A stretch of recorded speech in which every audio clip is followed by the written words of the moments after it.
beliau ini Abbas, sesibuk-sibuknya, itu masih investasi. Saya boleh sibuk, nggak dapat semua hadis Nabi, tapi anak saya mesti mendapatkan yang luput dari saya. Saya boleh nggak mendapatkan semua Quran, tapi anak saya mesti ada yang jadi ahli Quran. Cara berpikirnya siapa yang akan menjadi kebanggaan di akhirat nanti?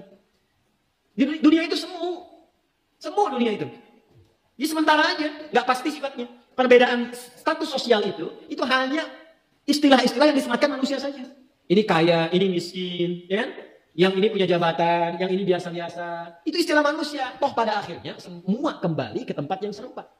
Dan menariknya begini, yang kaya, yang punya jabatan, tetap di akhir hidupnya pengen punya yang sama dengan yang miskin. Atau dengan yang disebut miskin. Maaf, kalau ada orang disebut miskin, meninggal, di papan lisannya ditulis apa? Di papan lisannya ditulis apa? Almarhum. Yang kaya juga kan pengen sama disebut almarhum. Iya kan? Tuh. Jadi nggak ada bedanya setelah berulang itu. Perbedaan itu hanya di amal saja. Itu poinnya. Maka kalau ada yang mengharapkan orang tua, cita-cita membanggakan anak di dunia, boleh-boleh saja. Tapi patut diingat, itu sementara. Anda silahkan sekarang, sekolahkan setinggi-tingginya. S1, S2, S3, S4, kelompok 3, silahkan. Mau dalam negeri, luar negeri, mau di Nagrek, mau di California, mau di Chicago, di Chicago, di Singapura, silahkan. Itu pilihan. Tapi saya cuma mau katakan begini, itu sementara. Dan persaingannya tidak istimewa. Karena jangan pun Anda yang beriman, yang belum beriman pun bisa melakukan itu. Apa yang dikira hebat matematika itu anak Anda saja. Anak orang lain pun bisa. Halo? Apa Anda kira yang jago fisika itu anak Anda saja yang beriman? Yang belum beriman pun bisa. Ya. Jadi perlombaannya itu rata semua. Dan gak ada yang istimewa. Sekarang kadang bingung ya. Kenapa sih yang di dunia itu terlalu diistimewakan gitu? Mengistimewakan yang hilang itu gak ada kerjaan. Mengagungkan yang hancur, yang sifatnya fana, rasanya biasa. Apa yang mau dibanggakan sih? Dan yang paling menarik itu begini, ketika meninggal, gelarnya pengen sama dengan yang dianggap ringan atau rendah status sosialnya itu. Tadi kalau orang miskin meninggal, gelarnya apa? Ternyata yang kaya pun pengen sama almarhum juga. Kalau rakyat yang meninggal, di papan lisannya ditulis apa? Almarhum. Ternyata pejabat juga pengen begitu, sama juga. Saya belum pernah dengar, nanti kalau saya meninggal, tulis gelarnya almarhum ya. Gak ada. Tetap almarhum juga. Jelas ya? Nah, maka yang dipikirkan itu perlombaan yang sejati itu begini. Perlombaan yang sejati itu adalah perlombaan untuk kehidupan yang abadi, yang gak fana lagi. Jadi kalau pada saat itu unggul selamanya, karena gak ada kematian lagi setelah itu. Itu yang dimaksudkan hadis Nabi. Kalaulah ada dunia ini punya nilai, walaupun itu hanya bagian dari satu sayap nyamuk saja, ya, tentu tidak akan pernah Allah memberikan itu semua kepada orang-orang yang ingkar kepadanya. Ya. Karena kalau diberikan gak adil di situ. Ya. Karena itu sifatnya fana, ujian saja. Pada akhirnya kembali. Nah, Abbas itu mampu membaca itu. Ini kehidupan sejak di zaman jahiliyah. Awas ya. Jadi risalah Islam itu membimbing pengikutnya, umatnya untuk berpikir lebih cerdas. Ini visioner. Makanya jadi muslim itu mesti cerdas. Beriman itu membuat Anda lebih pintar. Saya tanya begini ya, maaf ya. Sekali lagi mohon maafkan saya kalau perumpamaan ini kurang menyenangkan. Kalau ada yang abadi dengan yang sementara, Anda pilih yang mana? Masa? Sholat itu untuk yang abadi atau yang sementara? Abadi. Baik. Mobil itu untuk yang abadi atau yang sementara? Pilih yang abadi apa sementara?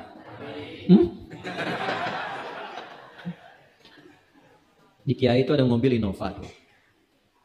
Siapa yang besok memilih tidak sholat subuh?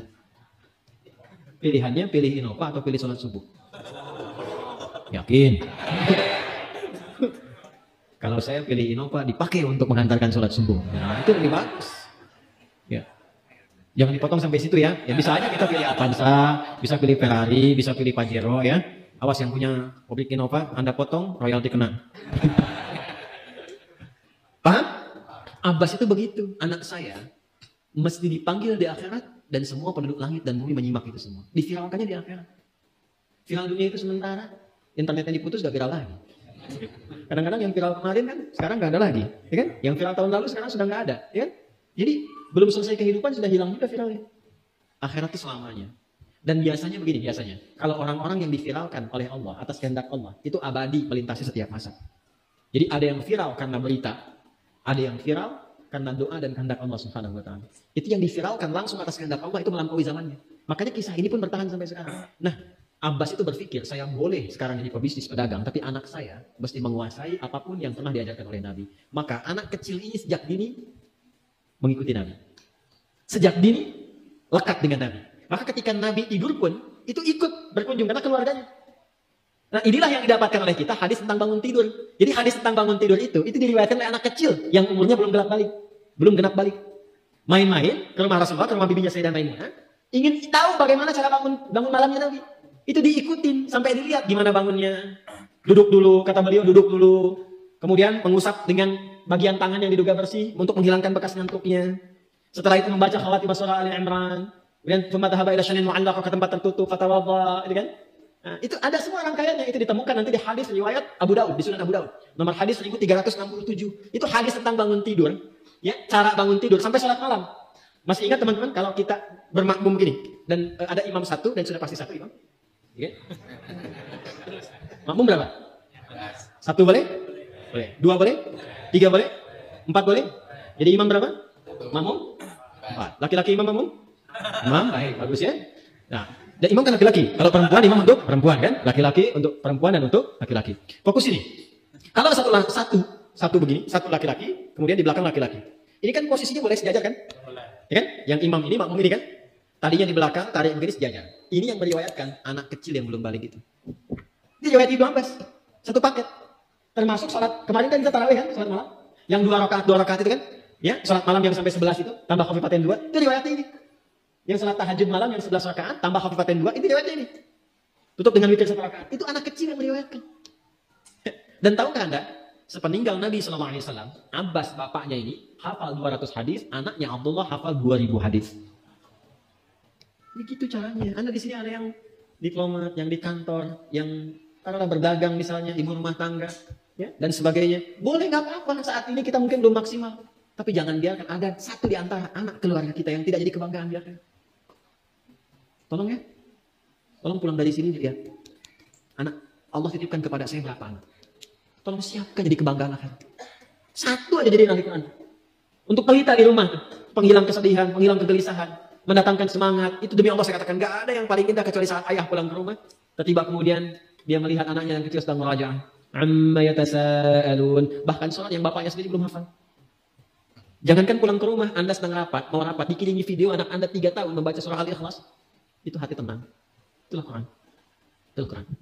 Maka belajar dari Ibnu Abbas ini. Apa yang terjadi? Ketika orang tua mampu memfasilitasi anaknya demikian, sekalipun orang tuanya tidak mencapai apa yang diraih oleh anak, tapi orang tua mewarisi setiap pahala yang dihasilkan dari anak itu. Karena itulah setiap hadis yang diriwayatkan oleh Abdullah kecil ini, Ibnu Abbas, maka semua doa tersambung bukan hanya untuk beliau, tapi juga untuk keluarganya, untuk orang tuanya. Karena itu kalimatnya bukan radhiyallahu ta'ala anhu, tapi anhuma, untuk Abdullah dan bapak.